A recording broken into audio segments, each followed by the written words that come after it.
ஈஷா யோகா மையத்துல ஒரு gang rape நடக்குது 21ல 22ல. அந்த கேங் ரேப் நடக்கும் போது இந்த ரேபிஸ்ட ப்ரொடெக்ட் பண்ணவங்க ஈஷா ஃபவுண்டேஷன்.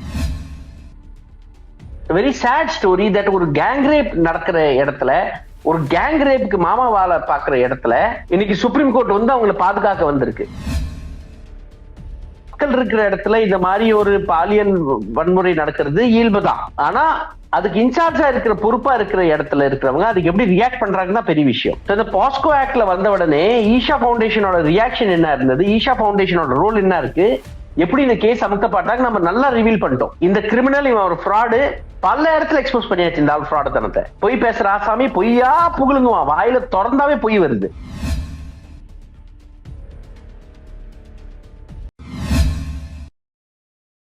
வணக்கம். மட்ராஸ் ஹைகோர்ட் ஈஷா யோகாவை பற்றின ஒரு கடுமையான விமர்சனத்தை மட்டும் எடுத்து வைக்கவில்லை.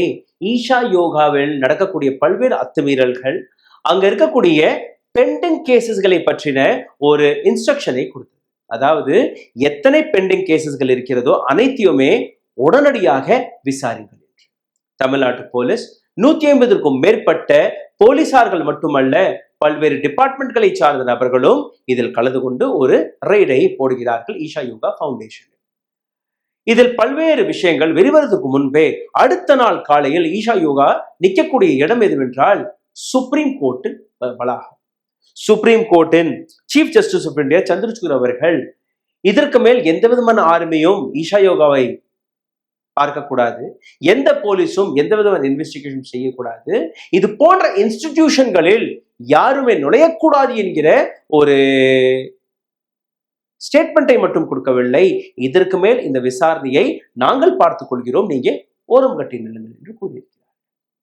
அங்க நடக்கக்கூடிய சந்நியாசி என்கிற ஒரு விஷயம், அதாவது அங்க இருக்கக்கூடிய பெண்கள் குழந்தைகள் அவர்களை திசை திருப்பி அவர்களை மனமாற்றம் செய்து அவர்களை சன்னியாசி ஆக்குவதுதான் ஒரு குற்றச்சாட்டா அல்ல அங்க நடக்கக்கூடிய பல்வேறு விஷயங்களா? இதை பற்றி பேசுவதற்கு பியூஷ் மானுஷ் அவர்கள் இணைந்திருக்கிறார். சார் வணக்கம். உங்களுக்கு பின்னாடி இருக்கக்கூடிய பேக்ரவுண்ட் ராலி ஃபார் ரேபிஸ்ட் என்று எழுதியிருக்கிறீர்கள். இதை தாண்டி நேற்று முன்தினத்திலிருந்து நீங்க பல்வேறு இடங்களில் ஈஷா யோகா ஃபவுண்டேஷனை பற்றின பல்வேறு விஷயங்களை நீங்க எடுத்தும் காட்டியிருக்கிறீர்கள். போன வாரம் நீங்களும் நானும் பேசிக் கொண்டிருக்கும் போது அங்க நடக்கக்கூடிய பாலியல் அத்துமீறல்கள் ஒரு டாக்டருடைய விஷயத்தை வைத்தும் நீங்க பேசியிருந்தீர்கள். இப்போ நடந்த இந்த 2 நாட்கள், அதாவது ஹைகோர்ட் மட்ராஸ் ஹைகோர்ட் கொடுத்த டைரக்ஷன், அடுத்த நாள் சுப்ரீம் கோர்ட்டோட இன்வால்வ்மெண்ட், இதை பற்றி நீங்க எப்படி பார்க்கிறீர்கள்? இல்ல பெருசா பார்க்க வேண்டியது எதுவுமே இல்ல ராகுல். It was obvious for us. ஹைகோர்ட்டோட ஆர்டர்ஸ் வந்த உடனே நாங்க எங்களுக்குள்ள பேசிக்கிட்டது supreme court will come to their ரெஸ்கியூன்னு தான் பேசணும். Supreme court has come to their rescue. இப்போ கேஸ் அங்க டிரான்ஸ்ஃபர் ஆயிருக்கு. But will have to wait and see. What is the crux of the case? Crux of the case என்ன இருக்குன்னா, doctor Kamaraj அவர் வந்து ஒரு மருத்துவ டாக்டர் இல்ல, பட் சயின்டிஸ்ட். அவரு அக்ரிகல்ச்சர் இன்ஜினியரிங் டிபார்ட்மெண்ட்ல இருந்து ப்ரொஃபஸரா ரிட்டையர் ஆனவர். தன்னோட பொண்ணுங்களை நல்லா படிக்க வச்சவர், நல்லா படிக்க வச்சவங்க. சோ துருவி ஆகக்கூடாதா? துருவி ஆகலாம் கண்டிப்பா. ஏன்னா எந்த இடத்துல ஆகுறது துருவி ஆனா நல்லா துருவி ஆகணும். மாஃபியா கேங்ல போய் சேர முடியாது. அதான் அவரோட வருத்தம். அவர்கிட்ட பேசும்போது அந்த வருத்தத்தை தெரிவிக்கிறாரு. அப்போ ரீசெண்டா இந்த பாஸ்கோ கேஸ் நடந்தது இல்ல, நம்மளும் ஒரு பேசியிருந்தோம் அதை பத்தி. அந்த பாஸ்கோ கேஸ் அவருக்கு தெரிஞ்ச உடனே இன்னும் அதிர்ச்சியாக தான் தீருவாங்க. எந்த பேரண்ட்ஸும் அதிர்ச்சியாக தீருவாங்க. அதிர்ச்சி என்ன ஆகுறாங்கன்னா, ஒரு மக்கள் இருக்கிற இடத்துல இந்த மாதிரி ஒரு பாலியல் வன்முறை நடக்கிறது இயல்புதான். ஆனா அதுக்கு இன்சார்ஜா இருக்கிற பொறுப்பா இருக்கிற இடத்துல இருக்கிறவங்க அதுக்கு எப்படி ரியாக்ட் பண்றாங்கன்னா பெரிய விஷயம். Very true. அந்த பாஸ்கோ ஆக்ட்ல வந்த உடனே ஈஷா ஃபவுண்டேஷனோட ரியாக்ஷன் என்ன இருந்தது, ஈஷா ஃபவுண்டேஷனோட ரோல் என்ன இருக்கு, எப்படி இந்த கேஸ் அமுக்கப்பட்டாங்க நம்ம நல்லா ரிவீல் பண்ணிட்டோம். கேஸ் அப்படியே கலப்பல போயிடுச்சு. ரைட். சோ ஒரு ஃபீமேல் டாக்டர் தான் போயிருக்கணும், ஃபீமேல் டாக்டர் தான் இருந்திருக்கணும். ஒரு மேல் டாக்டருக்கே இடம் இல்லாதப்போ ஈஷா மேல மேல் நடவடிக்கையே எடுக்கல. நம்ம கேட்க போவ போலீஸ் ஸ்டேஷன் ஆயிர போவ நமக்கு இன்னொரு பயங்கரமான தகவல் கிடைக்குது. ஈஷா யோகா மையத்துல ஒரு கேங் ரேப் நடக்குது 21ல 22ல. அந்த கேங் ரேப் நடக்கும் போது இந்த ரேபிஸ்ட ப்ரொடெக்ட் பண்ணவங்க ஈஷா ஃபவுண்டேஷன்.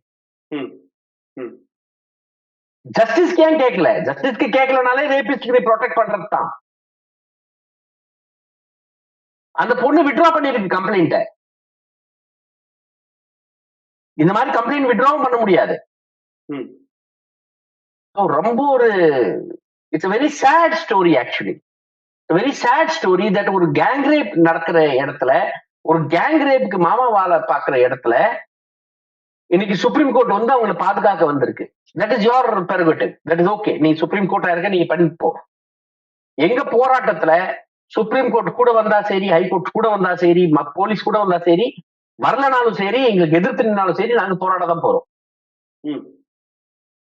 இந்த கிரிமினல் இவன் ஒரு ஃப்ராடு பல இடத்துல எக்ஸ்போஸ் பண்ணியாச்சு. இந்த ஃப்ராடு தனத்தை பொய் பேசுற ஆசாமி பொய்யா புகழுங்குவான். வாயில திறந்தாவே பொய் வருது. பட்டாலேண்ட் கேஸ் என்ன இருக்குன்னா, there was one patta parcel வந்து 44 acre பார்சல் இருக்கு. அது பூதான்ல given to the tribals but observed by Isha. அந்த ஒரு கேஸ் ஆல்ரெடி கோர்ட்ல இருக்கு, ஆர்டிஓ என்கொயரியில இருக்கு, அது அப்படியே பெண்டிங்ல நிக்குது. ஈஷா அவரோட ஓன் அட்மிஷன்லயே இது எலிஃபென்ட் ஹேபிட்டாட்ங்கிறான். இது எலிஃபென்ட் காரிடார்ல, இது எலிஃபென்ட் ஹேபிட்டாட். அந்த மனுஷனோட அபிடேவிட் என்கிட்ட இருக்கு. என் மேல கோர்ட்ல கேஸ் போடும்போது அந்த மனுஷன் கொடுத்த ஈசா பவுண்டேஷன் கொடுத்த அபிடேட்ல ரொம்ப தெளிவா இருக்கு, இது எலிஃபென்ட் ஹேபிட்டாட். அப்போ அந்த எலிஃபென்ட் ஹேபிட்டாட்ல இந்த மாதிரி ஒரு கட்டடத்தெல்லாம் கட்ட முடியுமா? இவ்வளவு கான்கிரீட் ஊத்த முடியுமா? இவ்வளவு மக்களை அங்க வாழ வைக்க முடியுமா? இப்ப அவனோட கழிவு தண்ணி எல்லாம் பக்கத்து காட்டுல போய் அசிங்கம் பண்ணிட்டு இருக்கு. 5000 பேர் உள்ள இருக்காங்க, இத்தனை கோடி கணக்குல வச்சிருக்கான். ஏன் ட்ரீட்மெண்ட் பிளான்ட் ஒழுங்கா போட தெரியல இந்த ஆளுக்கு? இந்த ஆள் தண்ணி பத்தி பேசிட்டு இருக்கான். கான்கிரீட் ஊத்துறது இந்த ஆளு, நொய்யல் ஆத்த கெடுக்கிறது இந்த ஆளு. 0 பாயிண்ட் ஆஃப் நொய்யல். நொய்யலோட 0 பாயிண்ட். அது வெள்ளிங்கிரி மலையிலிருந்து வருது, ஒரிஜினேட் ஆகுது. அந்த இடத்துல அவ்வளவு அட்டுழியம் பண்ணி வச்சிருக்கான். ஊருக்கு உபதேசம் கொடுக்குறான். ரேலி ஃபார் ரிவர்ஸ்ல ஊருக்கு உபதேசம். ஒரு ஆத்துல இருந்து 1 கிலோமீட்டர் வரைக்கும் எந்த பில்டிங் இருக்க கூடாதுன்ட்டு. நான் 1 கோடி மரம் நட்டேன், 4 கோடி மரம் நட்டேன், 5 கோடி மரம் நட்டேன், எல்லாம் மரம் நட்டுன்ட்டு இல்லாத ஒரு ஃபீல் அவுட்டு இருக்காரு. இந்த இன்வெஸ்டிகேஷன் பொய்ய எக்கனாமிக் ஒஃபென்சஸ் எல்லாம் எக்ஸ்போஸ் பண்ணியாச்சு ஆல்ரெடி. இப்ப புதுசா வந்த தகவல் என்ன, இப்போ இந்த இஷ்யூல என்ன ஆச்சுன்ட்டு ஜட்ஜ் வந்து மிஸ்டர் காமராஜ் கிட்ட கேட்க, அவர் தெளிவா சொல்லிட்டாரு. சார் அன்சேஃப் இடம் சார், அங்க செக்ஷுவல் கிரைம்ஸ் நடக்குது which are being protected by Isha. Last எனக்கு தெரிஞ்சிருக்கு பாஷ் கமிட்டி கூட இல்லாங்க. there is no posh committee in Isha where people can file a complaint. ஹைகோர்ட்டோட ஆர்டர் படி இந்த இன்வெஸ்டிகேஷன் இன்னும் ஆழமாக போயிருந்தால் பல்வேறு மர்மங்கள் ஈஷா யோகாவை பற்றின பல்வேறு பூகம்பம் வெடித்திருக்குமா என்கிற ஒரு கேள்வியும் மக்கள் மத்தியில் 2 நாட்களாக வந்தது. திடீர் என்று சுப்ரீம் கோர்ட் உள்ள புகுந்து, இல்ல இதை பற்றி யாருமே நீங்க விசாரிக்க கூடாது, விசாரணையை விட்டுவிடுங்கள், யாருமே உள்ள நுழையக்கூடாது என்று கூறக்கூடிய அதற்கு பின்னாடி இருக்கக்கூடிய அரசியல் என்ன? உள்ள போக கூடாதுன்னா இந்த ஆர்டர் பிரகாரம் தான் போக கூடாது. பிளாங்கெட் பேன் எல்லாம் இல்ல இன்வெஸ்டிகேஷனுக்கு. பாஸ்கோ கேஸ் இன்வெஸ்டிகேஷன்ல ஈஷாக்காரன் அரெஸ்ட் பண்ணணும்னு நம்ம கேட்டுட்டு இருக்கோம். கேங் ரேப் இன்வெஸ்டிகேஷன் தொடரணும்னு நம்ம கேட்டுட்டு இருக்கோம். அதுக்கெல்லாம் எந்த தடையும் இல்லை. அது ஒரு சாக்கா காமிச்சிட்டு போலீஸும் தப்பிக்க முடியாது. நிறைய தகவல்கள் இன்னும் வெளியே வர வேண்டியது இருக்கு. ஆமா, இப்ப சுபஸ்ரீயோட டெத்து ஞாபகப்படுத்துற, அந்த பொண்ணு ஓடி போனா ஒயிட் அண்ட் ஒயிட்ல ஓடி போயிட்டு கேமரால எல்லாம் விழுந்தது. சடனா பார்த்தா ஒரு இடத்துல காணா போறாங்க. எப்படி ஒரு புதுசா ஓடிட்டு போற பொண்ணுக்கு புதருக்கு நடுவுல கிணறுக்கு தெரிய வரும்? அங்க இருந்து 20 feet உள்ள தள்ளி ஒரு புதர் இருக்கு. புதர் ரொம்ப டீப்பா இருக்கு, தாண்டி போக முடியாது. அதுக்குள்ள ஒரு கிணறுக்கு இந்த அம்மா எப்படி இருந்தது? அந்த சடலம் கிடைச்சதாங்க. What was she running away from? Why did she commit suicide? இந்த மேனர்ல எப்படி சூசைட் அது டிக்ளேர் முடியும்? மர்டரா சூசைடா எதுவுமே தெரியல. அப்படியே கேஸ் மூடப்பட்டது. பல கேசஸ் இருக்கு. எங்க ஈஷாவோட இந்த ஜக்கியோட பொண்டாட்டி கேஸ் இன்னும் பெண்டிங்ல இருக்குங்க. அதுலயே இந்த ஆளுக்கு எவிடன்ஸை வந்து அழிக்கிறதுக்கு இந்த ஆளை உள்ள அனுப்பணும்.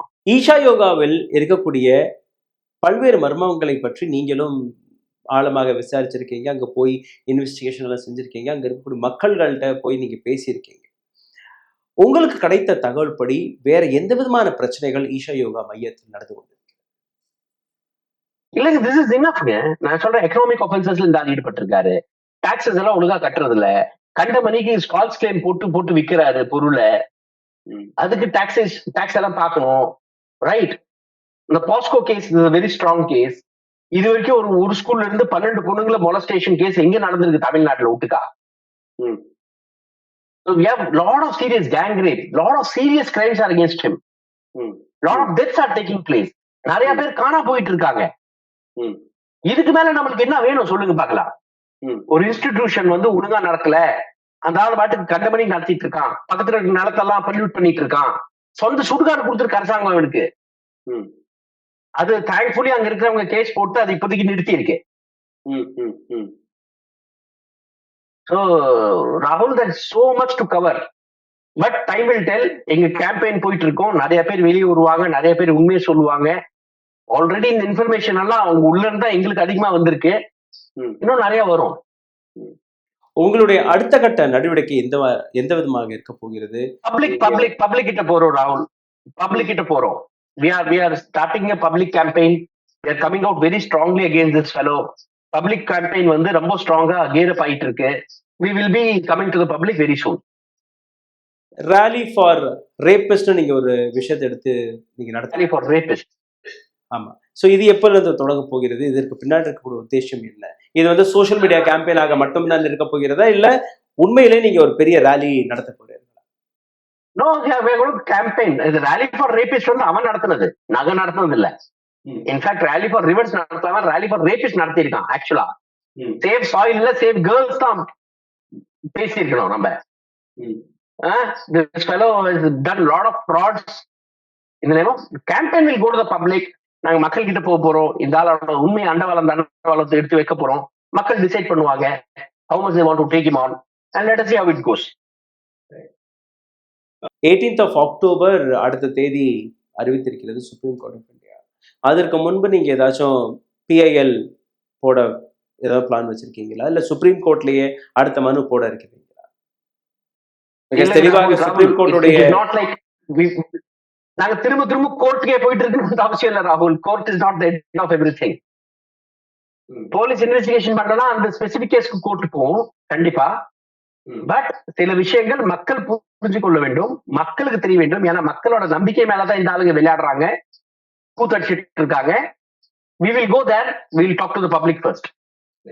Thank you so much for your updates on this case. இந்த வழக்கை பற்றின பல்வேறு மற்ற விஷயங்களை தொடர்ந்து நாம் பேசிக்கொண்டிருக்க போகிறோம். 18ஆம் தேதி அக்டோபர் மாதம் என்ன தீர்ப்பு வருகிறது, எந்த விதமான டைரக்ஷன் வருகிறது, அதிலும் எங்களுடைய பார்வை இருக்கும். உங்களுடைய கேம்பெயினிலும் நாங்கள் பார்த்து கொண்டிருப்போம். அதற்கான தகவல்களை இந்த சேனல் வழியாக நாங்கள் கொண்டு வர பார்ப்போம். ஈஷா யோகா தரப்பிலிருந்து பல்வேறு ஸ்டேட்மெண்ட்ஸ்கள் வந்து கொண்டிருக்கிறது. சோஷியல் மீடியா வழியாக இருக்கட்டும், அவர்களுடைய வெப்சைட் வழியாக இருக்கட்டும், அல்ல நேஷனல் மீடியாவில் வரக்கூடிய பல்வேறு செய்திகளாக இருக்கட்டும். இந்த இடத்தில் எழுப்பக்கூடிய பல்வேறு கேள்விகள், அதாவது டாக்டர் காமராஜுடைய மனைவி ஒரு 10 ஆண்டுகளுக்கு முன்பு தன்னுடைய மகள்களை காணவில்லை என்கிற இதே போன்ற ஒரு வழக்கை போட்டிருந்தார். அதே போன்று இன்னொரு தாயார் தன்னுடைய 10-12 வயது மகன் அவரை காணவில்லை என்கிற இதே போன்ற இன்னொரு வழக்கு போனது. 3வது முறையாக மீண்டும் டாக்டர் காமராஜ் இதே ஹேபஸ் கார்பஸ் வழக்கை போட்டிருக்கிறார். இது போன்ற எத்தனையோ வழக்குகள் போனால் கூட ஈஷா யோகா மையத்தின் மீது எந்த விதமான ஆக்ஷனும் எதற்காக எடுக்கப்படவில்லை. அங்க இருக்கக்கூடிய பல்வேறு கட்டடங்கள் மீது பல்வேறு இல்லீகல் அந்த கன்ஸ்ட்ரக்ஷன்ல இருந்து தொடங்கி அங்க இருக்கக்கூடிய பல்வேறு அத்துமீறல்கள் அங்க நடந்ததாகவும் கூறியிருந்தார்கள்.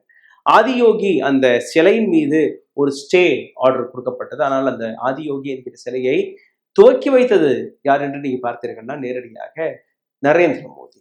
இது போன்ற பல்வேறு விஷயங்கள் அங்க தொடர்ந்து நடந்து கொண்டிருந்தது கூட எதற்காக ஈஷா யோகா அவரை காப்பாற்றுவதற்காக ஒட்டுமொத்த பொலிட்டிக்கல் சர்க்கஸே இன்னைக்கு நடந்து கொண்டிருக்கிறது. இன்னைக்கு நீங்க பார்த்தீர்கள்னா சுப்ரீம் கோர்ட் ஆஃப் இந்தியாவும் அவரை காப்பாற்றுவதற்கான வேலைதான் பார்த்திருக்கிறது ஒழிய அந்த இடத்துல என்ன நடக்கிறது என்ன நடக்கவில்லை என்கிற அந்த இன்வெஸ்டிகேஷனை கூட தடுத்து நிறுத்தக்கூடிய அந்த பவர் இன்னைக்கு ஜக்கி வாசுதேவன் கையில் இப்படி போனது. ஏன் யாருமே கேள்வி எழுப்பக்கூடாது, ஏன் எழுப்பக்கூடிய கேள்விகளுக்கான அந்த இன்வெஸ்டிகேஷன் நடக்கக்கூடாது, ஒரு மிகப்பெரிய கேள்வி.